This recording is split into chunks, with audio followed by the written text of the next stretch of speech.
یہ جو 6 حروف ہیں ان 6 حروف کو حروف حلقی کہتے ہیں۔ اب ان 6 حروف کو یاد کریں گے۔ سب سے پہلے ان 2 کو، حمزہ ہا 6 مرتبہ پڑھے گا۔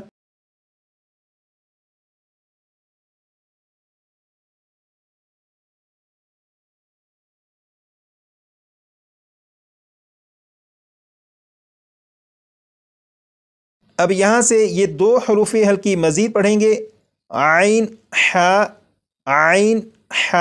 انہیں بھی 6 مرتبہ۔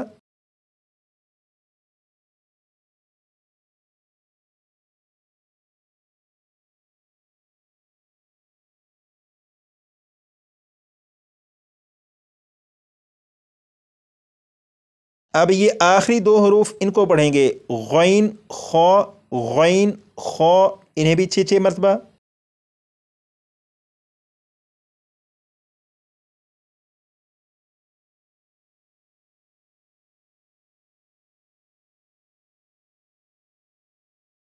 اب یہاں پر دیکھیے گا، یہاں پر آپ نے پڑھا نون ساکن اور یہاں پر پڑھا تنوین۔ اب یہاں پر دیکھیں، یہ ہے نون کے اوپر جزم ہے۔ جب نون کے اوپر جزم ہے تو یہ نون ساکن ہے۔ اسی طرح یہاں پر نون، اس کے اوپر جزم ہے تو یہ نون بھی نون ساکن ہے۔ یہاں پر لکھا ہے 2 زبر 2 زیر 2 پیش کو تنوین کہتے ہیں۔ یہاں پر تا کے اوپر 2 زبر، یہاں پر 2 زیر اور یہ 2 پیش، 2 زبر 2 زیر 2 پیش کو تنوین کہتے ہیں۔ تو آپ کو معلوم ہو چکا کہ نون کے اوپر جزم ہے، یہ نون ساکن ہے۔ یہاں پر میم کے نیچے 2 زیر، یعنی یہاں پر تنوین ہے۔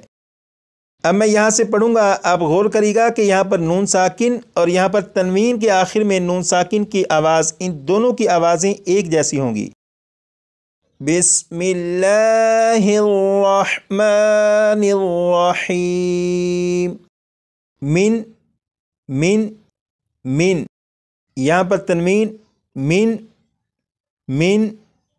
من، تو یقیناً آپ نے غور کیا ہوگا کہ نون ساکن اور تنوین کے آخر میں جو نون ساکن ہے ان دونوں کی آوازیں ایک جیسی ہیں۔ نون ساکن اور تنوین ان دونوں کی وضاحت ہو چکی۔ اب یہاں پر دیکھیں، لکھا ہے اظہار کا معنی ہے ظاہر کرنا۔ سوال یہ ہے کہ کس چیز کو یا کس بات کو ظاہر کرنا، تو اس کا جواب یہ ہے نون ساکن کو اور تنوین کا جو نون ساکن ہے انہیں ظاہر کرنا۔ جیسے آپ یہاں پر دیکھیں، یہ لکھا ہے من، اس میں نون ساکن ہے، تو یہ جو نون ساکن ہے اسے میں ظاہر کر کے پڑھوں گا، من، تو یہ نون کو ظاہر کر کے پڑھا گیا۔ اب اس نون ساکن کو چھپا کر پڑھوں گا، جیسے من،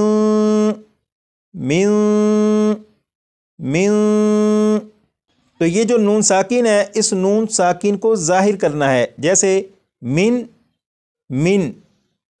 اسی طرح یہاں پر فا کے نیچے تنوین ہے، اب یہ جو تنوین ہے تنوین کے نون ساکن کو ظاہر کر کے پڑھوں گا، جیسے جوروفن۔ اب یہ جو تنوین ہے اس تنوین کے نون ساکن کو چھپا کر پڑھوں گا، جیسے جوروفن۔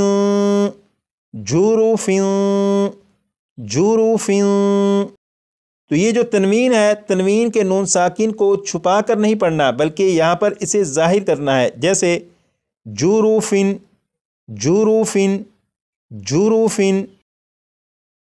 تو یہاں پر یہ جو لکھا ہے اظہار یعنی ظاہر کرنا، اس کا مطلب آپ کو معلوم ہو چکا۔ اب یہاں پر دیکھیں، یہاں پر لکھا ہے حروف حلقی اور یہاں پر لکھا ہے حروف حلقی 6 ہیں۔ وہ حروف حلقی جو 6 ہیں وہ یہاں پر لکھے ہیں۔ یہ جو سبق لکھا ہے، اب آپ اس سبق کی وضاحت سنیے گا۔ جب اس کی وضاحت کی جائے گی تو آپ کو اس پورے سبق کے بارے میں معلوم ہو جائے گا کہ اس سبق میں بات ہو کیا رہی ہے۔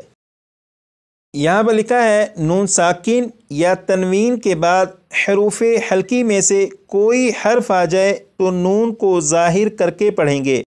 اس کا مطلب یہ ہے کہ پورے قرآن پاک میں جہاں پر بھی نون ساکن ہو، دیکھیں گے کہ نون ساکن کے بعد ان 6 حروف میں سے یعنی حروف حلقی میں سے کوئی حرف ہے یا نہیں۔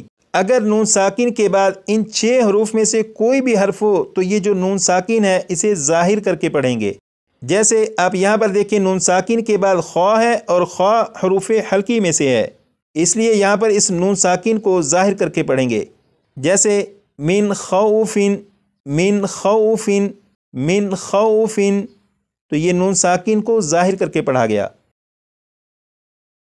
اسی طرح پورے قرآن پاک میں جہاں بھی تنوین ہو تو دیکھیں گے کہ تنوین کے بعد ان 6 حروف میں سے کوئی حرف ہے یا نہیں۔ اگر ان 6 حروف میں سے کوئی بھی حرف آ جائے تو تنوین کے نون ساکن کو ظاہر کر کے پڑھیں گے، جیسے یہاں پر فا کے نیچے تنوین، تنوین کے بعد ہا ہے اور ہا حروف حلقی میں سے ہے، اس لیے یہ جو تنوین ہے اس کے نون ساکن کو ظاہر کر کے پڑھیں گے، جیسے جروف ہارن، جروف ہارن، تو یہاں پر تنوین کے نون ساکن کو ظاہر کر کے پڑھا گیا۔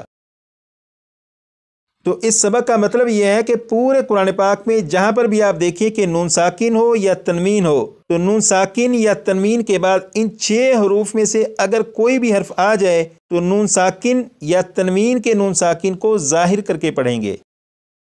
امید کرتا ہوں کہ آج کی کلاس میں یہ جو سبق پڑھا اس سبق کی الحمدللہ آپ کو سمجھ آ چکی ہوگی۔ آپ صرف اتنا کر دیجیے گا کہ اس سبق کو یاد کرنے کے لیے کم از کم 25 سے 30 مرتبہ پڑھ دیجیے گا۔